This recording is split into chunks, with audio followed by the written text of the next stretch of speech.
E aí, pessoal, como é que vocês estão? Vamos gravar nossa sétima aula, né? Na verdade, sétima jornada? Vamos embora!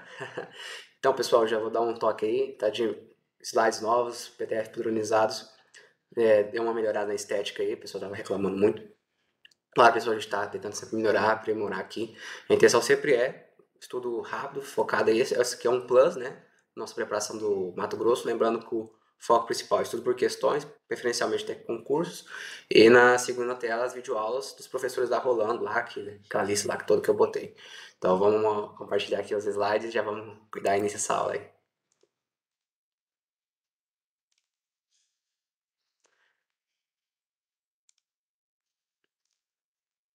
Vamos lá, pessoal. Sétima jornada Hero. Motivação de hoje, pessoal, o amor muda tudo.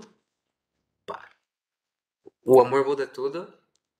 O amor pega as regras dos tolos e os transforma em rei. É aquela coisa, pessoal. Às vezes a humildade, o amor, que a pessoa a gente acha que é fraca, humilde.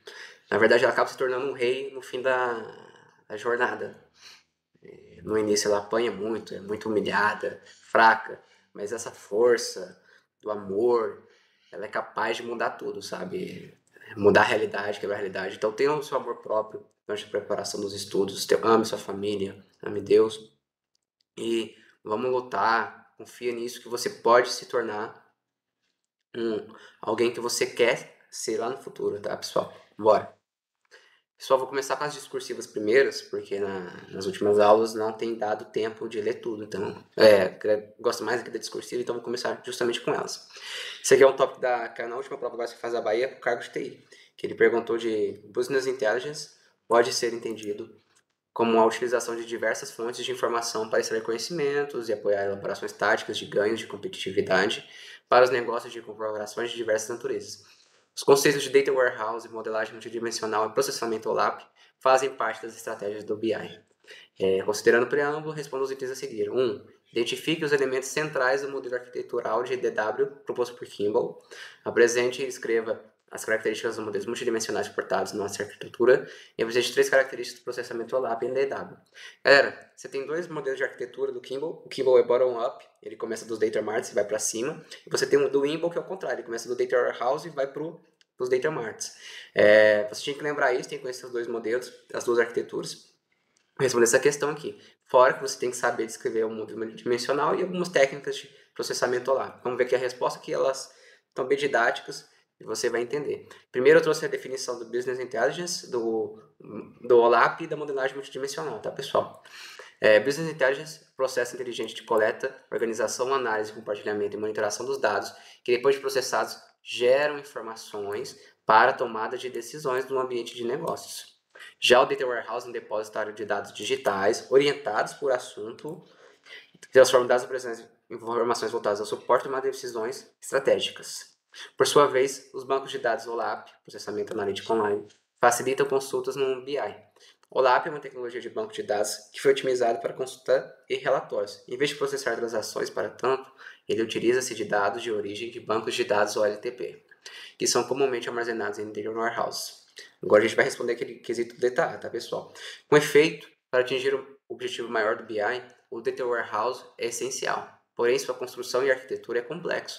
Para tanto, Kimball, renomado especialista na área, propôs uma arquitetura de bottom-up, de baixo para cima. Isso é, constrói-se primeiro data marts, subconjuntos do Data Warehouse por função e especialidade. Por exemplo, tem um Data Warehouse, Data Mart de gerenciamento de recursos humanos, um de TI, um de contabilidade, e aí você vai agregando esses dados até chegar no Data Warehouse. É isso que quer dizer bottom-up, que atendam aos objetivos estratégicos da empresa. Em seguida, integram-se eles para a consistência de dados por meio de chamado barramento de informações. Kimball faz uso do modelo dimensional para atender às necessidades dos departamentos em várias áreas da empresa. Perfeito, pessoal. Vamos para a letra B agora. A modelagem multidimensional é a técnica de modelagem de banco de dados para auxílio de consultas do Data Warehouse, nas mais diferentes perspectivas. Esta permite o uso mais intuitivo para o processamento analítico pelas ferramentas OLAP. Como consequência, Kimball em seu modelo propôs que a modelagem seja orientada a processos de negócio, que os dados sejam desnormalizados e o dimensionamento, uma das características que devem estar presentes em ferramentas OLAP, é a capacidade de efetuar algumas operações como Aqui a gente está respondendo letra C. Essa parte aqui da letra C são as técnicas de OLAP, né, galera? Aí você tem aqui, eu coloquei o Drill Across, Drill Through, Drill Up e Drill Down. Lembrando que o Drill Down caiu recentemente agora no Cefaz Amazonas. Então é bom você saber, quando você faz essa discursiva, você está aprofundando e ao mesmo tempo você está tendo insumos para resolver os objetivos. Então vamos ver o que quer dizer cada um. O Drill Across ocorre quando o usuário pula de um nível intermediário dentro de uma mesma dimensão. Por exemplo, a dimensão tempo é composta por ano, semestre, mês, mês e dia. A operação é executada quando o usuário passa de ano direto para o trimestre, um mês. Já o Drill Through ocorre quando o usuário passa de uma informação contida em uma dimensão para outra. Por exemplo, inicia-se na dimensão tempo e passa a analisar a informação por região. Então, Drill Across, pessoal, eu vou circulando numa mesma dimensão. Eu posso pegar tempo aqui e vir para dia. Já o Drill Through, eu pulo de uma dimensão para outra. Tá? Drill Up e Drill Down, o Drill Up ocorre quando o usuário aumenta a granularidade e diminui o nível de detalhamento. Já o Down é o oposto, ocorre quando o usuário aumenta o nível de detalhe e diminui a granularidade. Por fim, uma conclusão, pessoal. Diante do exposto, conclui-se que a extração de informação para suporte de tomada de decisões no ambiente de negócios requer uma estrutura organizada, padronizada e eficiente, para que se atinja tal objetivo, que são os objetivos estratégicos da companhia. E a combinação OLAP e Data Warehouse, visionada por Kimball, corroboram para tal atingimento. Agora vamos aqui para outro tópico discursiva, jeito tributário constitucional, repartição tributária. Aqui, basicamente, eu destrinchei todo aquele artigo da Constituição do 157 até 161, que são a repartição tributária. Isso aqui dá um nó na cabeça de muitas pessoas. E aqui está bem sintético, bem resumido. Eu acho que se você copiar essa discursiva aqui uma, duas vezes, você nunca mais vai errar esse assunto. Que basicamente aqui é sobre uma redação expositiva sobre o tema de forma completa. Ou seja, eu quero que você aborda 157, 158, 159, 160, 161 e os parágrafos e os incisos. Vamos lá ver como é que ficou? Que faz uma introdução, né, pessoal? A garantia da autonomia financeira dos entes federados é essencial para que estes possam preservar sua autonomia federativa ao proceder à consecução de suas atribuições constitucionais. Para tanto, o legislador constitucional estabeleceu a repartição do produto da arrecadação de alguns dos tributos instituídos e cobrados pelos entes federados, já que a mera repartição das competências tributárias resultou em uma concentração das receitas, principalmente nos cofres da União. No efeito, a União reparte receitas tributárias com os estados e municípios e os estados com os municípios. Ato contínuo. Há dois tipos de repartições. A, direta, que consiste no repasse sem intermediação do ente dotado de competência tributária para o ente que vai receber a receita. E B, indireta, ocorre quando são utilizados fundos especiais, os quais recebem do ente detentor da competência tributária o produto da arrecadação a ser repartido e posteriormente dividem esse montante entre os beneficiários, segundo critérios previamente estabelecidos em lei. Com efeito, as disposições constitucionais estão expressas do artigo 157 ao 162. Em ordem, as primeiras tratam da repartição direta, sendo a primeira referente ao IR, incidente sobre a remuneração dos servidores públicos estaduais e do DF. Nesse caso, os entes estatais, suas autarquias e fundações atuam como responsáveis tributários, recolhendo o imposto na fonte. Dessa forma, o resultado prático do dispositivo é que eles não precisam repassar esse recolhimento para a União. Então aqui a gente já começou a destrinchar, tá, galera? Só peço uma ressalva que eu coloquei que até o 61, na verdade até o 62. E vamos continuar. O segundo faz referência à competência residual da União para instituir novos impostos, assim se ela o fizer, deve repassar 20% do produto para os estados e DF. Já no outro artigo, quer dizer, o 158, a repartição se dá entre União e municípios. O primeiro dispositivo é análogo ao IR dos servidores públicos nos estaduais, ou seja, a mesma coisa que vale para o estado, vale para o município, que é o imposto de renda na fonte. Já o segundo inciso prevê o repasse de 50% do produto da arrecadação do ITR para o município em que o imóvel está localizado. Além disso, dispõe que o mesmo faz uso da totalidade do imposto, caso opte por fiscalizar e cobrar este tributo. Segunda parte do mesmo artigo dispõe da repartição dos estados para os municípios. Na primeira referente ao IPVA, que 50% da receita proveniente do IPVA deve ser repassada aos municípios, onde ocorrer o licenciamento deles. Já a segunda parte refere-se ao ICMS, e que serão distribuídos no mínimo 65% de forma proporcional ao valor adicionado nas operações em que a incidência do mesmo e até 35% será distribuído de acordo com o que dispuser lei estadual. Desses 35%, no mínimo 10% deve ser distribuído com base em indicadores relativos à melhoria da educação e aumento da equidade. Lembrando que esse assunto aí do ICMS aí já caiu na prova do Cefaz Espírito Santo, lá eles cobraram um raciocínio lógico desse artigo, que é que obrigatoriamente 65% é valor adicionado, é a interpretação do primeiro inciso, e obrigatoriamente 10% dos 35% deve ser direcionado à educação. Então, você pode ter um cenário, por exemplo, de 90% de valor adicionado para um Estado e 10% para a educação, tá, pessoal? Esse é o raciocínio que foi cobrado na prova do Espírito Santo, tinha muito erro no TEC. Presta atenção nessa parte aí. Agora a gente vai para o outro artigo, 159. Quanto à repartição indireta, o próximo artigo refere-se a esta. No primeiro caso é do IR e IPI. Ele determina que 50%, excluindo-se a parcela da arrecadação do IR retido na fonte, seja destinado para os seguintes fundos, nos seguintes percentuais: 25,5% do Fundo de Participação dos municípios, 21,5% para os estados, IDF, e 3% para programas de financiamento no setor produtivo da região Norte, Nordeste e Centro-Oeste. Só nessa parte aqui já foi uma questão do Cefaz Amazonas. Inclusive, muitas pessoas erraram, porque não estão atualizados, mas a Constituição foi atualizada, teve uma emenda, colocou mais 1% aqui, tá, pessoal, para os fundos dos municípios. E foi justamente esse o gabarito. Então, esse assunto aqui é quente, pessoal. Você vê que eu já falei de 2 provas de físicos de alto nível cobrando esse assunto. Fora que pode vir uma discursiva. Então, vamos prestar muita atenção, reforça tudo isso aí.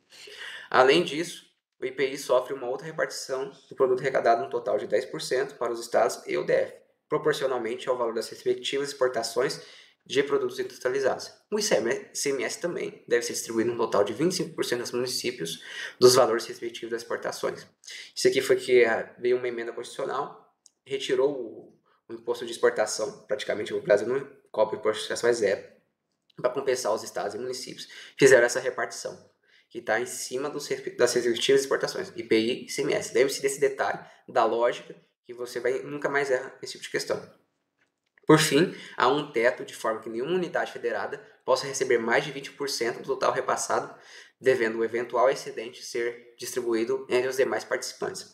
Isso, por exemplo, poderia gerar uma concentração em São Paulo. São Paulo é 1/3 do PIB do Brasil praticamente. Ele receberia todo o repasse, ICMS, IPI. Então, sabendo disso, a Constituição já colocou esse teto aí, não pode receber mais que 20%.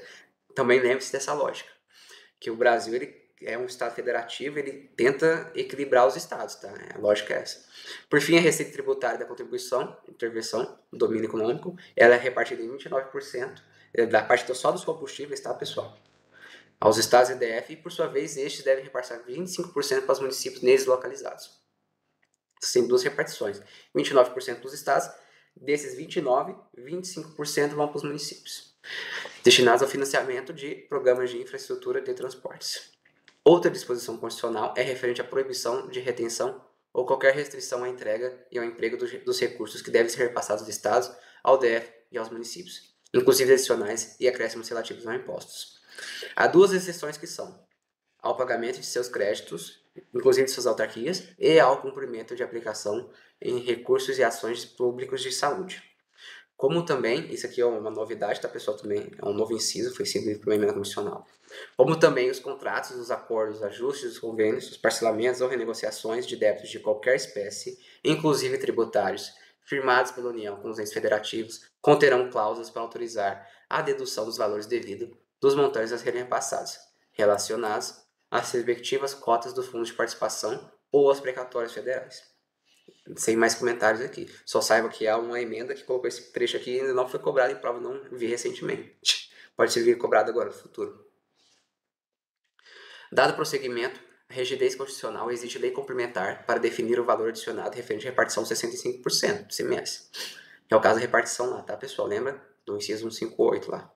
Também cabe à lei complementar estabelecer normas sobre a entrega dos recursos ao fundo de participações, objetivando promover o equilíbrio socioeconômico entre estados e municípios. E cabe à lei complementar dispor sobre o acompanhamento pelos beneficiários do cálculo das quotas e da liberação das participações previstas nas repartições mencionadas acima. Ressalta-se que o TCU efetuará o cálculo das quotas referentes aos fundos de participações. Então saiba que você tem leis complementares exigindo para esses tópicos aqui, pessoal. Isso aqui decoreba, não tem o que fazer. Por fim, todos os entes federativos divulgarão até o último dia do mês subsequente ao da arrecadação os montantes de cada um dos tributos arrecadados, os recursos recebidos, os valores de origem tributária entregues e a entregar expressão numérica dos critérios de rateio. Também os dados serão divulgados pela União e serão discriminados por Estado e por município, dos Estados por município. Pessoal, esses dois tópicos aqui da repartição tributária que está na Constituição, cai pouco em prova, mas já vi cair. Cai mais em objetivo. Isso aqui é um discurso, fiz uma discursiva sobre isso, mas eu considero um pouco desnecessário. É só para deixar o tópico bem completo aqui. A intenção é aprendizado aqui na discursiva. Então, esse tópico aí é um pouco relevante, mas quando cai em algumas provas, o pessoal geralmente gabarita, tá? E só chama atenção para eles aí, que se de forma discursiva, aí você tem um modelinho aí. Então, aqui é uma conclusão, pessoal. Que diante do exposto, conclui-se que é essencial a previsão constitucional da repartição das receitas tributárias, pois essa sistemática vai ao encontro dos objetivos fundamentais da República Federativa do Brasil, que são construir sociedade livre, justa, solidária, garantir o desenvolvimento nacional, erradicar a pobreza e marginalização, reduzir desigualdades sociais e regionais, e promover o bem de todos, sem preconceitos de origem, raça, sexo, idade e qualquer outra forma de discriminação. Tudo isso reforçando a democracia e o federalismo no Brasil. Então você tem que ter esse link aí com a Constituição. Todas essas receitas servem para atingir os objetivos fundamentais da República Federativa do Brasil. Eu citei eles aqui na conclusão e reforça a democracia e federalismo, cara. Esse aqui é um modelinho muito bom. Agora a gente vai para os objetivos. Vamos lá. Legislação tributária. Ajuste SINEF. Tem caído algumas provas, tem não caído em nenhuma outras provas. O que eu fiz aqui, galera? Todos esses itens aqui são verdades. O gabarito vai ser letra C. Eu trouxe o ajuste SINEF para lembrar que ele existe. Tem muito concurseiro aí que não estuda ele. Inclusive eu cometi esse erro lá em Roraima. Tem que saber de Ctrl+C da primeira cláusula até a última cláusula decorado. Eu falei em Roraima, gabaritou isso. Eu lá em Roraima errei tudo. Então tem que lembrar sempre que ele existe. E quando ele cai, o seu concorrente gabarita e você tem para gabaritar, você tem que saber da cláusula 1, a última cláusula. Então chama atenção aqui, eu não vou ler. Todos os itens aqui estão corretos. Não deixe de ler o ajuste SINEF 2005 e 2009. ICMS dos acréscimos legais. Mais um item, pessoal. O gabarito vai ser a letra C. É a mesma ideia. Alguns tópicos da legislação tributária, a gente passa batido, nosso olho neste de lado. O examinador nos pega nessa casca de banana e nossa. Eu chamo a atenção. Quando você estiver estudando a legislação tributária do Mato Grosso, ou qualquer outro fisco estadual, ter atenção a todos os detalhes, principalmente do ICMS, não deixa passar batido. Sei que é muita coisa, mas a concorrência está cada vez maior e eles estão gabaritando a legislação tributária, tá, pessoal? Ali na prova você faz Amazonas, a média ali de acerto foi 90% dos aprovados, ou seja, eles erraram uma questão só. Então, não deixe de dar importância a todos os incisos, artigos, lê com atenção. Aqui eu chamo a atenção que o juros de mora é 1%, aqui é 0,33% ao dia, com um teto de 20%, e os outros são autoexplicativos, tá, pessoal? Vamos embora. Direito tributário, diferencial de alíquota. Isso aqui foi a discursiva da Cefaz Bahia. Eu trouxe ela em forma de objetiva, que eu acho que é suficiente para a gente entender aqui. Não trouxe 3 alternativas porque não tem necessidade. O gabarito aqui, galera, vai ser a letra A, tá? Vai ser a letra A.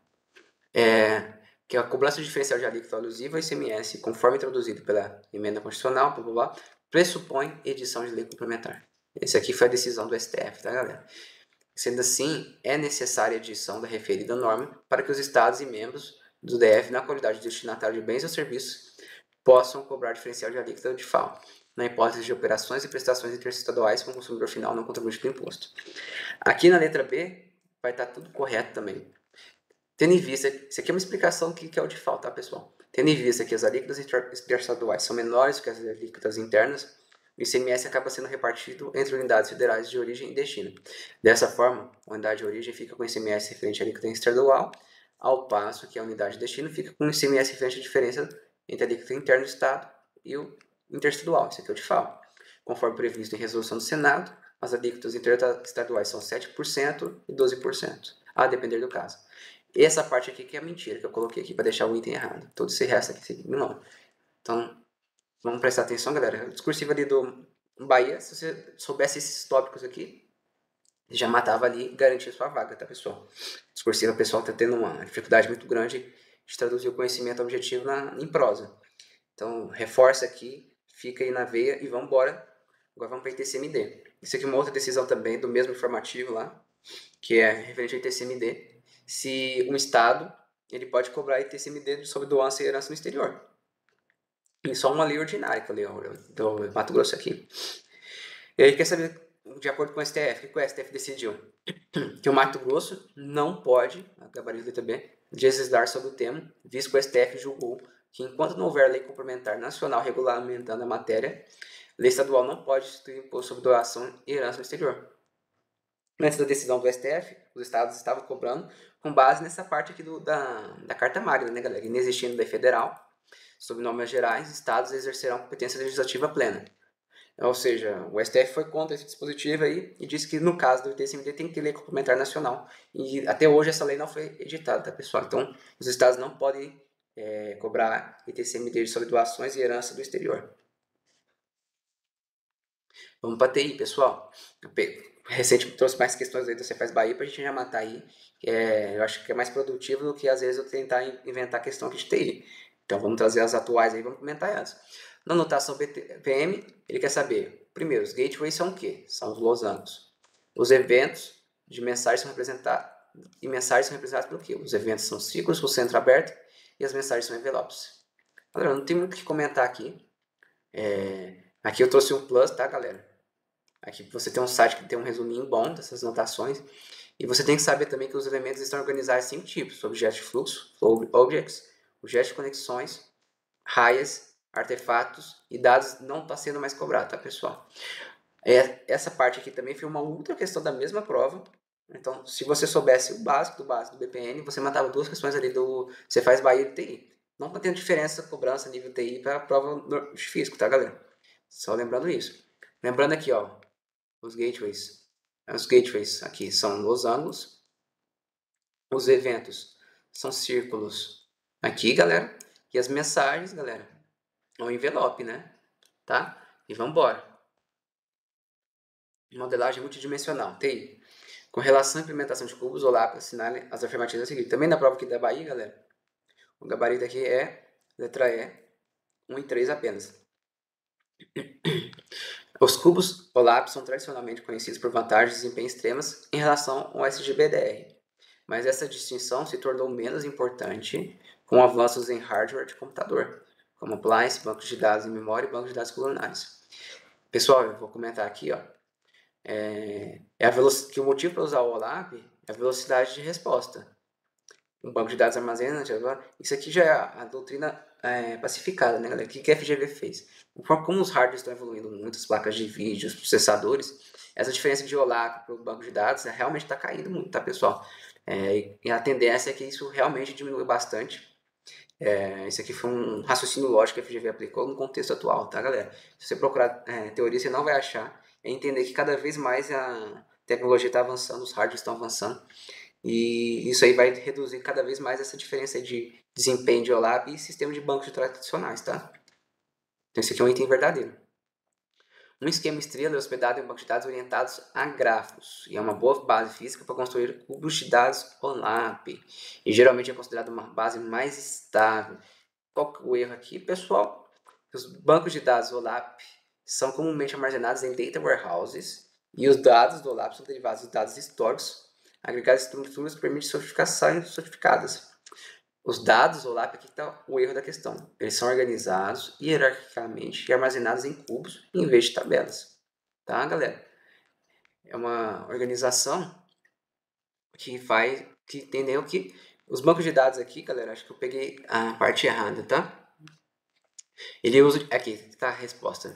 São armazenados aqui, ó, em grandes de bancos de dados, sistemas transicionais OLTP.